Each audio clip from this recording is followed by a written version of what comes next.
Deadheading, Chelsea chopping, post-pruning, pre-pruning. I'm Marianne Willburn. She's Leslie Harris. And you are listening to one more sip of the Garden Mixer.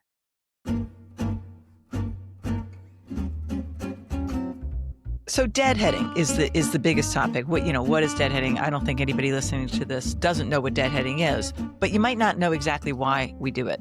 So when a plant starts its life, all it wants to do is reproduce. It's like us. We just want to have babies. That's what we're geared for. We have to make Apparently so. the species must survive. Oh my God. So how are we going to do that? Easiest way for plants to do that is to make flowers and therefore make seeds, and those are their babies. So if you take away those babies, God, this is sounding so cruel. I didn't sign on for this. Sorry, we're going to just muddle through. Then the plant is going to take away their babies. Take away their babies. The plant is going to want to produce more. It's like, oh, really? You took those away? I'm going to do more. So it's going to become more vigorous in its flowering. And for instance, as we talked about in our last full episode, if you're going away on vacation, a great thing to do is to pre-prune a plant or to deadhead ahead so that you come back from the beach, tanned, rested, ready with new flowers in your garden. So deadheading is a thing. If a plant, depending on the type of plant, a plant can get more or less fed up with your lack of deadheading. Sometimes it's just like, I'm good, I'm fine, I'm just going to produce flowers no matter what. Just look for that type in your garden and say, thank you very much. But others will say, you need to. Sweet peas, like you got to be out here every day taking away my old baggage or I'm not going to produce new baggage. So it depends on the plant. So much right? baggage, so much baggage. So do we have to deadhead? Does this work for everything? That's No. the question. Can you keep everything going if you deadhead? Like, for instance, I'm going to throw you a curveball. Obviously, peonies, lilies, you can't just deadhead those and get a fresh new flower later. And how do you know? How do you know? You listen to the Garden Mixer and you get new information. And they tell you, don't deadhead your lilies and peonies or you'll be disappointed. You'll be very sad. Yeah, there are some flowers that this doesn't work for. That's true in terms of deadheading ahead. But yeah, of course, I would always take away the old seed heads from my peony unless I wanted to do that really cool thing of self-sowing peonies. And that is a thing, and that is really fun. It takes forever. But how cute is it to see a little peony baby in your garden? It's worth the wait, honestly. Yeah, the 2-year wait. We're getting old here. Come on, peony. No, it really is. It's like, come on, let's wrap this up. TikTok, baby. Let's go. I thought you wanted to survive and make more babies. So when you're going to take away old seed heads on flowers, then you're saying to that plant, oh, you know what? Again, taking away your baby. So all you have left in a plant like a peony this season is to produce more foliage and a better root system, and so more flowers next year. So yeah, it's worth it. Yeah, I think it's always worth it to try it out with a plant. If it's a new plant, flowering plant to you, it's worth it to try it out. And that's how we experiment and find out. Because there's plenty of plants that will do this as, that they will just do it. Lots of annuals will do it. You can keep them going. Cornflowers, you can keep cornflowers going by deadheading it. Do you want to deadhead your cornflowers is the question, because you've got a lot of little blooms around them and they're spotted all through your perennial bed, and you got to move yourself through your perennial bed to do it. So every single plant, you've got to decide, is it worth it to me, or can I just deal with the one big flush of bloom? A lot of annuals will do it normally. They may not actually clean themselves well, but others will.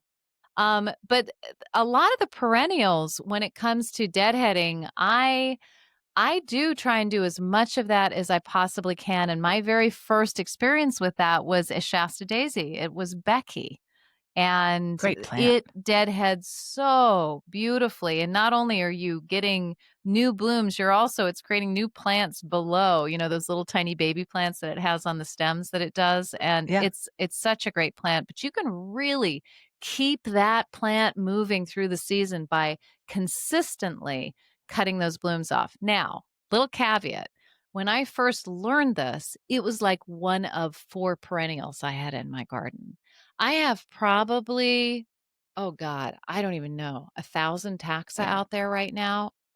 how can I possibly be deadheading all those plants? I can't. So I have to decide this is the time that the Shasta daisy comes, and then I cut it back because the foliage is beautiful. If all of those heads are cut off of it, and I can enjoy the foliage. So you're also doing it just to clean up the plant.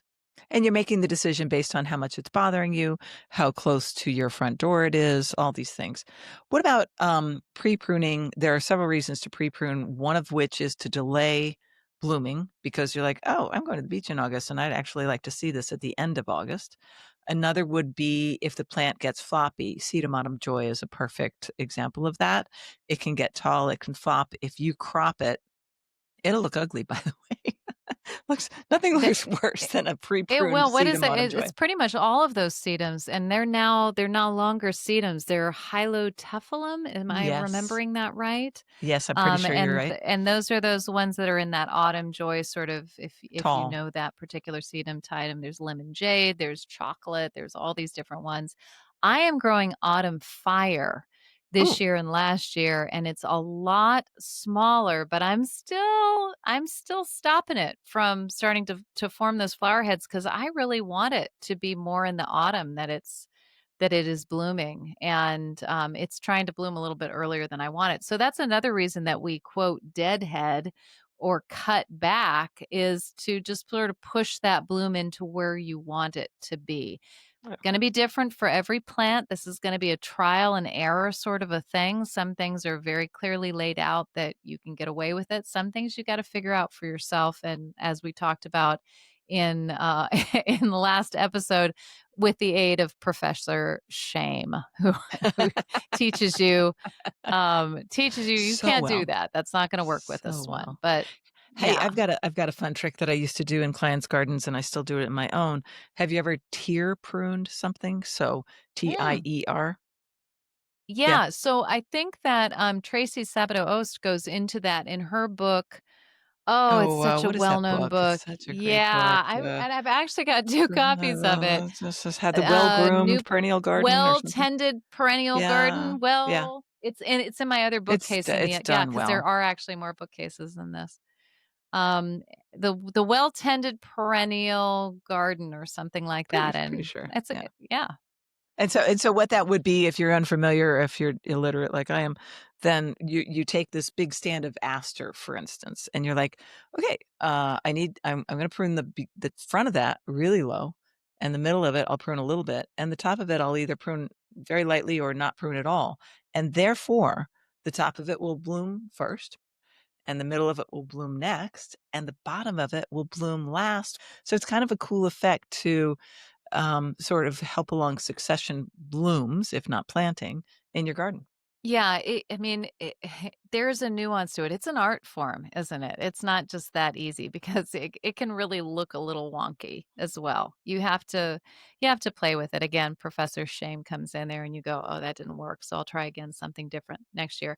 And not every plant reacts the same way. For instance, I have a plant, Lysomachia salata, fireworks, and it is a very beautiful burgundy plant with yellow flowers that is extremely aggressive. It's Oh, actually I North think I used American to grow native. that one. I hated it. Yeah. Uh, Oh, I like it a lot, but if it gets cut back, if it gets Chelsea chopped, and we'll talk about that in 2 seconds, if it gets cut back, it does not bloom as vigorously. Those blooms are smaller for me at least. And so I've learned, yeah, I get the bloom that I get with that one. If the deer take it to a Chelsea chop, that's something that's different. different. So you really have to play with the plants and know which ones respond really well. Another reason you could be doing this is also to create stockier, bushier plants that might not need staking. Doesn't Yep. mean that they aren't going to need staking, but you might take something like a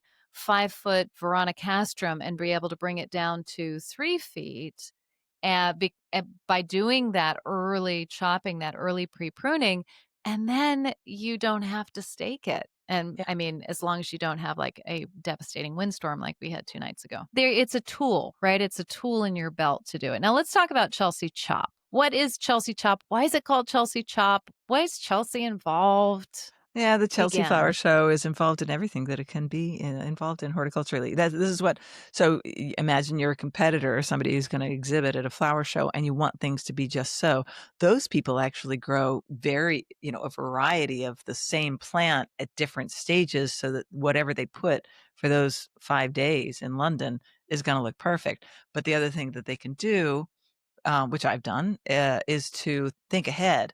When my garden was going to be on the Historic Garden Week in Virginia a few years ago, I had a good series of pansies that I had planted the year before.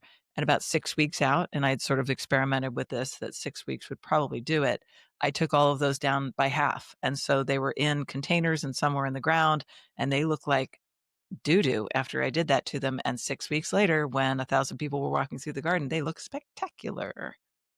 You were like a mic drop moment. Well, Yeah, it was Chelsea kind of. comes at the same time every year. It's like the 3rd week in May. We went last year, didn't we, Les? Yes, we did. And We we're gonna drank, yeah, and Pimm's. you can go in 2026 with me if you get on my mailing Ooh, list, so please do so that, horticultural, you baby. can find out horticultural. It's gonna, we're gonna be going there and into the southwest of England. It's or no, southeast of England. That's beside the point, but it happens the 3rd week of May, and that's when a lot of our perennials are starting to really take off, and so it's a good memory time to go ahead and give those perennials a chop at that point. It's still early enough in the season that they're going to react with vigor. Cuz if you wait later as the season goes on, too late, if you're well past July and you're like this thing's getting too big and too woody and you cut it, it is probably with the heat and the lack of moisture not going to thank you for that. So it's a really good idea to do it earlier in the season if you can once it's in that sort of vigorous stage and that's that classic Chelsea chop. The last one that we'll talk about, so we've covered deadheading, we've covered pre-pruning, we've covered Chelsea chop, which is can be argued as, similar for different reasons. But the last one is a post-prune, and there are two plants that jump to mind for me on this, and this is, the plant is bloomed.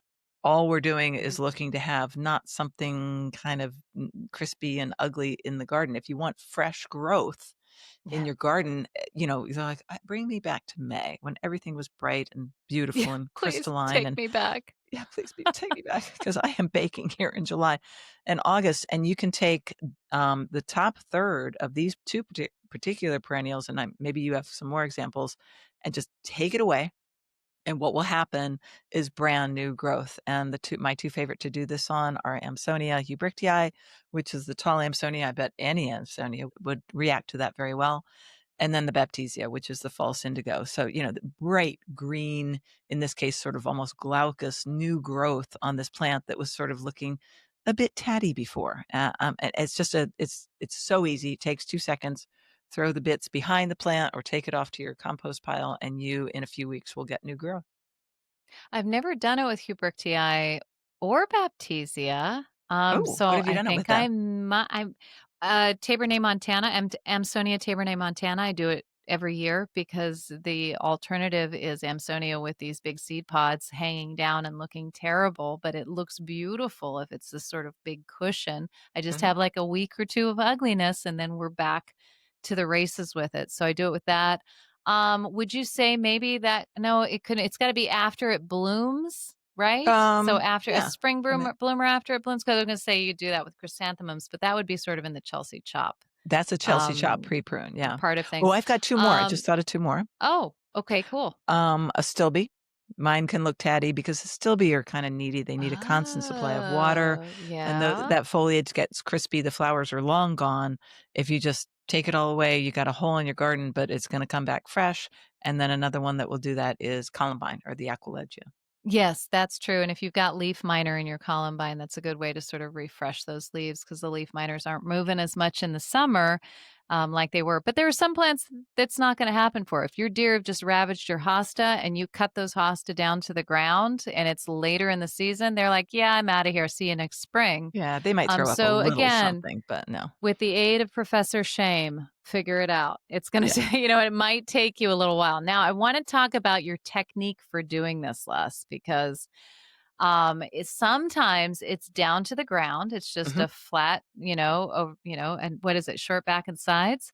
But a lot of times when I'm doing a Chelsea chop, especially, I'm reaching down into the plant and I'm trying to do this at different levels. I don't want to just give it an overall straight, flat cut. I'm trying to reach in and undulate it and make those prunings a little bit more interesting. How about you?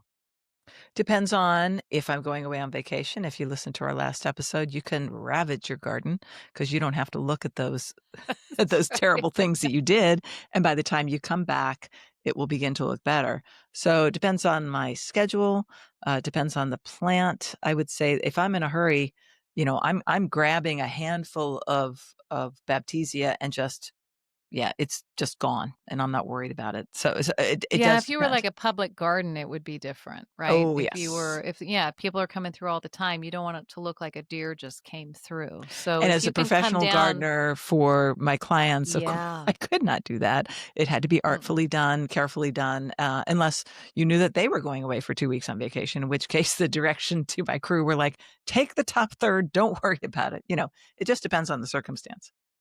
Right. So it means that you're giving the shears away and you're grabbing the pruners and you're going in, you're dipping in. And I think that Taking more that's time. true for a lot of different things.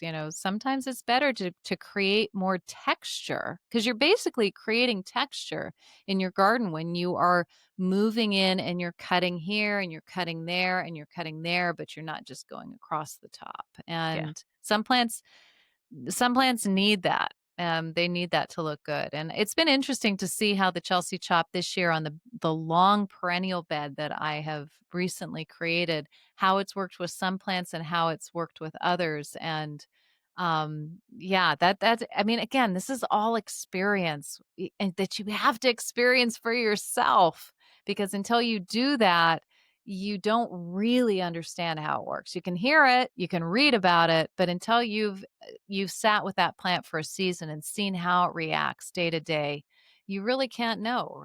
Am I Yeah. wrong? Am I No. being too judgy on that one? No, no, absolutely. And, depends on your standards, depends on your vacation, depends on your learning curve. But, My standards are high. I know, I know.